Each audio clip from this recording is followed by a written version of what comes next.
나눠서 함께 예배드릴 수 있도록 기도해 주시기 바랍니다. 여러분 기도하실 때 시간 정해놓고 하시는 분이 있으세요? 매일매일 정해진 시간에 예, 감사합니다. 감사합니다. 그 주님께서 기뻐하시는 겁니다. 예, 정해진 시간 우리가 하나님을 이런 표현에 죄송합니다만 부릴 수 있는 키가 뭔 줄 아세요? 기도잖아요. 근데 우리가 정해놓은 시간에 기도를 하면은 또 한 가지 더 하나님이 기다리세요. 주님이 그 기도 시간을 기다리세요. 여러분이 하는 기도를 들으시려고, 대화를 하려고, 응답을 주시려고 네 입으로 말하라 기다리신다고요. 얼마나 대단한 하나님을 기다리시게 만드는 사람들, 기도 시간을 정해놓고 하신 분들이 하루에 얼마나 시간을 내어서 꼭 그 시간을 정해놓고 하시면은 하나님이 기뻐하십니다. 그러니까 하루에 우리가 11조를 드리죠. 근데 우리 하루 24시간이 우리 모든 사람에게 주어졌는데 시간의 11조를 어떻게 드릴까 하는 겁니다. 생각해 보셨나요?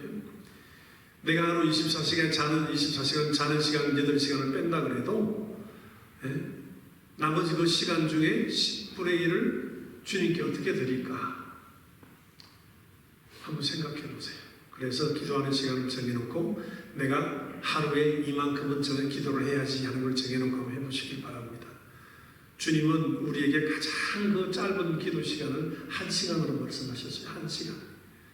게사노의 동산에서 기도하실 때에 제자들에게 깨어서 나와 함께 기도하자 그러시고 가서 기도하고 오셨는데 다 졸고 자고 있었어요. 그래서 주님 하신 말씀이 야 너희들이 1시간도 깨어서 나와 함께 기도할 수 없었더냐. 1시간. 하루 1시간 드리는 게 힘들까요? 자기를 위해서인데 결국은. 그래서 정해놓고 기도를 하시는 여러분 되시길 바랍니다. 오늘 성경 말씀 요한복음 16장 7절에서 15절까지 말씀입니다. 우리 다 같이 합독하시겠습니다. 그러나 내가 너희에게 실상을 말하노니 내가 떠나가는 것이 너희에게 유익이라.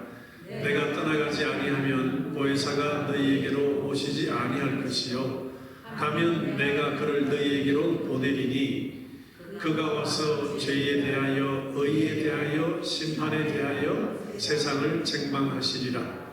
죄에 대하여라 함은 그들이 나를 믿지 아니하며 의에 대하여라 함은 내가 아버지께로 가니 너희가 다시 나를 보지 못하며 심판에 대하여라 함은 이 세상 임금이 심판을 받았음이라. 내가 아직도 너희에게 이를 것이 많으나 지금은 너희가 감당하지 못하리라. 그러나 진리의 성령이 오시면 그가 너희를 모든 진리 가운데로 인도하시니 그가 스스로 말하지 않고 오직 들은 것을 말하며 장래 일을 너희에게 알리시리라. 그가 내 영광을 나타내리니 내 것을 가지고 너희에게 알리겠습니다. 무릇 아버지께 있는 것은 다 내 것이라. 그러므로 내가 말하기를 그가 내 것을 가지고 너희에게 알리리라 하였도다. 여기까지입니까? 알리리라 하였노라. 그렇습니다. 오늘은 보혜사 성령, 그 보혜사 성령이 오시면 이라는 말씀으로 증거하고자 합니다. 아버지 하나님 이 시간에 성령께서 역사하셔서 친히 증거할 수 있도록 지혜와 지식과 능력 주옵소서. 내 입술을 붙드시고 혀를 잡으시길 원하고 예수님 이름으로 기도합니다. 아멘. 성령이 오시면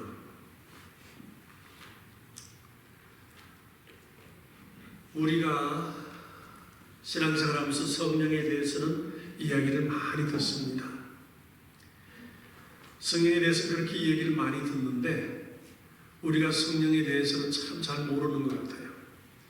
있으면 있는 분 같고 없으면 없는 분 같고 예수님이야 육체로 이 세상에 오셨으니까 그리고 행적이 있고 역사적인 사실이요. 그래서 우리가 성경 말씀을 통해서도 살펴볼 수가 있는데 성령은 영이시니 아무도 볼 수도 없고 만질 수도 없고 알 수가 없습니다. 성령은 우리가 볼 수가 없어요. 하나님은 우리가 볼 수가 없어요. 그래서 예수께서도 말씀하시기를 나를 본 자는 아버지를 보았다 그랬습니다. 하나님께서 하나님을 보여줄 수 있는 유일한 길로서 예수 그리스도를 세상에 보내시고 예수를 통해서 아버지 하나님을 알게 하셨어요. 그래서 예수로만이 하나님을 알 수 있는 길이요, 바로 예수를 통해서만이 하나님을 볼 수 있는 겁니다. 그 예수께서 제자들과 함께 생활을 쭉 하시다가 이제 유월절을 맞이하고 얼마 후에 하늘로 가실 것을 그가 이 세상에 오신 목적대로 죄를 정결케 하는 일을 하시고 하늘에 오르실 것을 생각해서 제자들에게 그렇게 말씀을 하는 겁니다. 이제 내가 가리라, 내가 죽으리라, 내가 가면은 제자들이 걱정이 되는 겁니다. 아니 계셔서 이 이스라엘 나라를 회복도 하시고 로마도 쳐부수고 모든 나라를 다 평정하시고 우리나라를 이스라엘을 최고의 나라로 해주셔야 되는데 왜 자꾸 가신다고 그러실까? 왜 떠난다고 그러실까? 걱정이 많이 하는 겁니다. 그래서 예수께서 말씀해 너희들 걱정하지 말아라.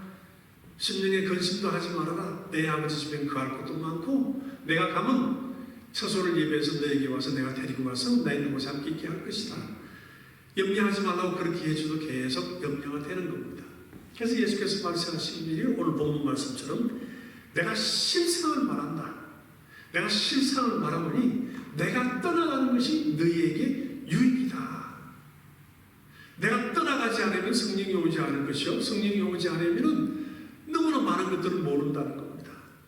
내가 떠나가는 것이 너희들을 위해서도 유익이요, 나를 위해서도 유익이요, 천국을 위해서도 유익이라. 그러므로 성령을 기다리라 하신 겁니다. 성령을 기다리라. 그 제자들에게 말씀하시기를 그 성령을 보혜사라고 가르쳐 주셨어요.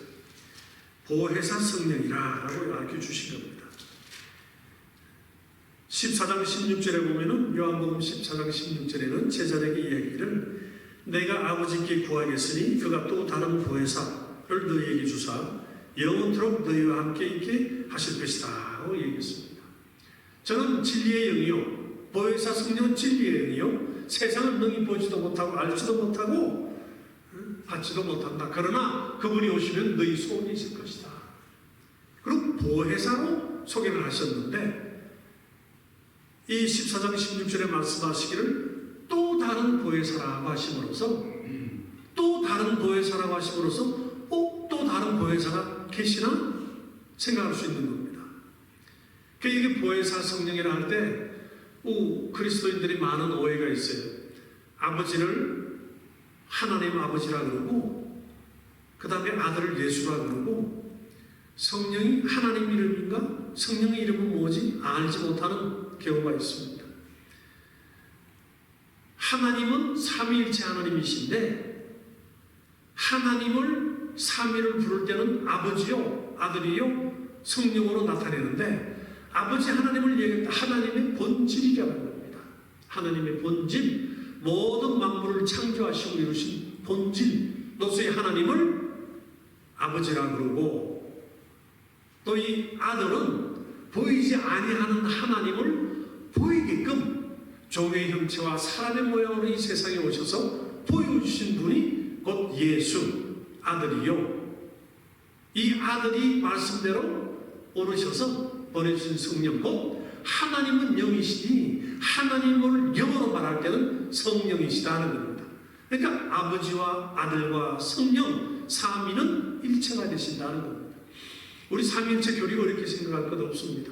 아버지는 하나님의 본질이시요, 아들은 하나님의 본체시요, 성령은 하나님의 본영이다 하는 겁니다. 그래서 예수님께서 제자들과 함께 있다가 걱정하는 그들에게 내가 하늘에 오르고 다음에 또 다른 보혜사를 너희에게 보낼 테니 너희가 받아서 함께 영원토록 함께 계실 것이다. 그가 오시면은 너희들에게 진리 가운데 인도하실 것이요, 또 나를 증거하실 것이요, 장래의 일도 알려줄 것이요, 모든 것을 다 할 것이다 라고 얘기했습니다. 그가 오시되 나의 이름으로 올 것인데, 왜냐하면 아버지와 나는 하나요, 성령과도 하나요. 내가 아버지께 부탁해서 성령을 너희에게 보내주면은 너희 소경과 계실 때 내가 너희 안에 있는 것을 너희가 알 것이다 라고 말씀하셨습니다. 또 다른 보혜사라고 하신 이유는, 이 보혜사란 말은 돕는다는 뜻입니다. 변호자라는 뜻입니다. 변호사를 많이 쓰죠. 변호사라는 표현을 많이 하고, 돕는 이시요. 그러나 여기에 본질적으로의 특성 가운데 하나는 선생이라는 의미가 있는 겁니다. 가르치시는 분이시다. 가르치시는 분이시다. 그가 오셔서 하시는 말씀은 자기가 하는 말이 아니요, 다 들은 말을 하는 것이다. 그러니까 삼위일체 하나님이 함께 역사하신다는 것이죠, 제자들에게. 그러므로 내가 떠나가는 게 유익이요, 떠나가서 내가 아버지께 대화를 해서 말을 해서 받아서 너에게 보낼 테니 그런 오시면은 너희 가운데 계실 것이다. 성령을 소멸치 말라, 부끄럽게 하지 말라. 그런 수줍어서 인격을 그대로 가지고 있어서 수줍음을 타신 분이요, 제안을 받으시는 분이요, 그렇다는 겁니다. 그래서 순종하라, 함께 지내도록. 그러니까 성령의 가장 중요한 포인트는 가르치시고 생각나게 하시는데, 그 성령이 하시는 역사는 예수 그리스도를 증거하는 일입니다. 증거하는 일. 그러니까 또 다른 보혜사라고 얘기했을 때는 주님 자신을 의식하셨어요.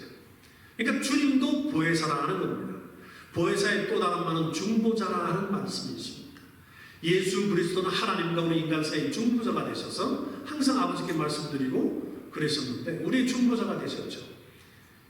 그러므로서 중보자인 내가, 보혜사인 내가 또 다른 보혜사를 보내겠다라고 말씀하신 겁니다. 여기서 보혜사라고 하신 말씀은 원어로 페라크레토스라고 얘기했는데, 요한 1세에도 주님께서 요한을 통해서 말씀하시기를, 요한 1서 보실까요? 요한 1서에 보면은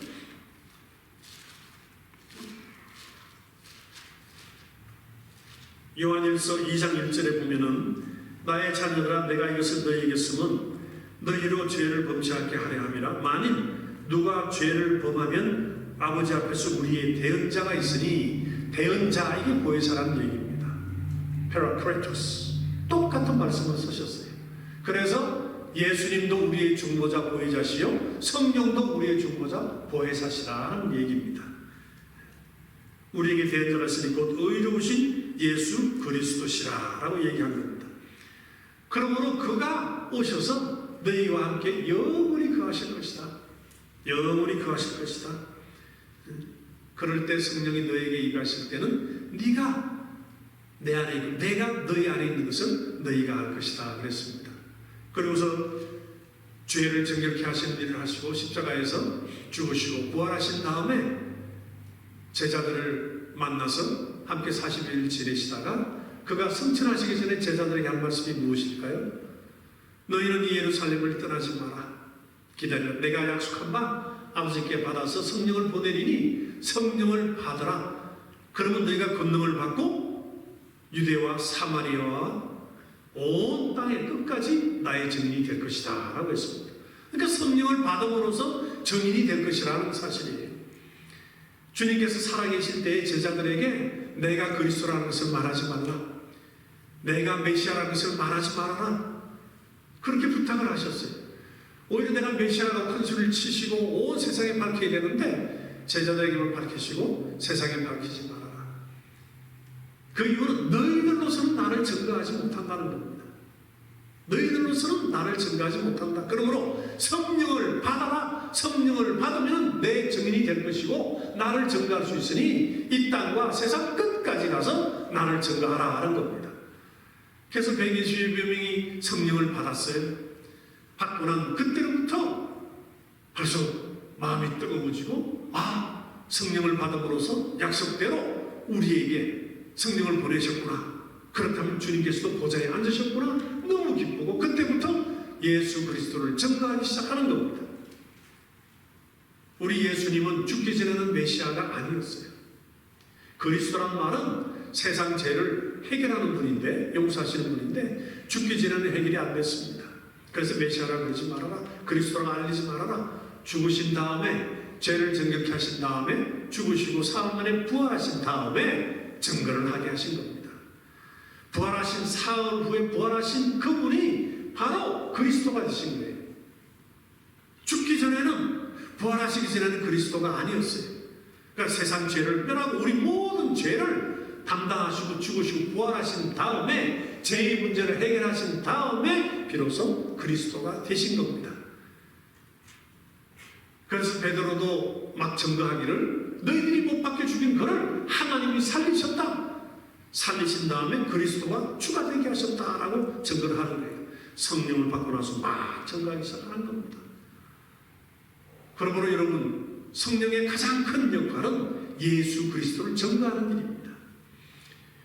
우리는 오늘날 성경책을 읽으면서 주님이 어떤 일을 하셨고 어떻게 했는지를 우리가 다 볼 수 있어요. 물론 기록되지 않을지 더 많겠지요. 우리는 예수를 어떻게 증거하고 증명합니까? 저는 어떻게 예수를 증거합니까? 성경을 봐서 읽음으로써 성령의 감동을 받고 이해를 하게 되고 깨닫게 되고 또 어떤 경험들을 하게 되고 그리고 성령께서 가르치시고 생각나게 하시니까 그걸로 말씀을 증거하는 거예요.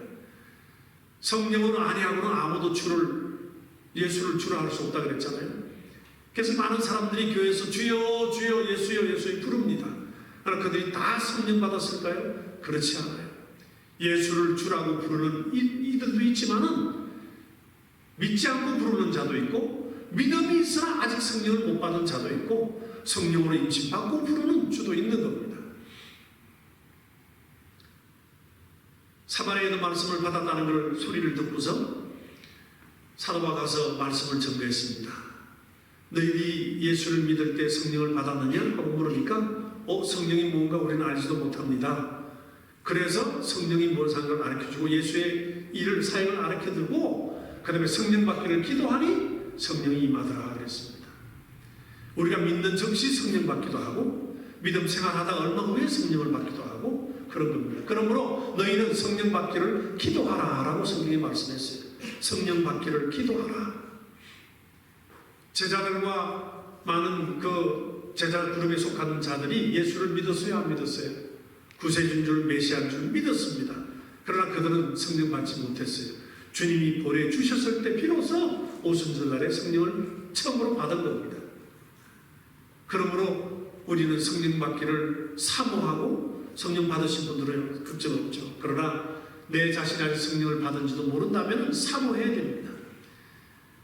성령이 너희 안에 계신 줄 네가 알지 못하느냐? 내가 모르면 아니라 할 만큼 사도 바울이 얘기하잖아요. 우리는 비로소 성령을 받을 때 성도가 되는 겁니다. 성경에는 신자와 성도를 구분하고 있어요. 성령으로 인침받은 자, 너는 내 아들이라.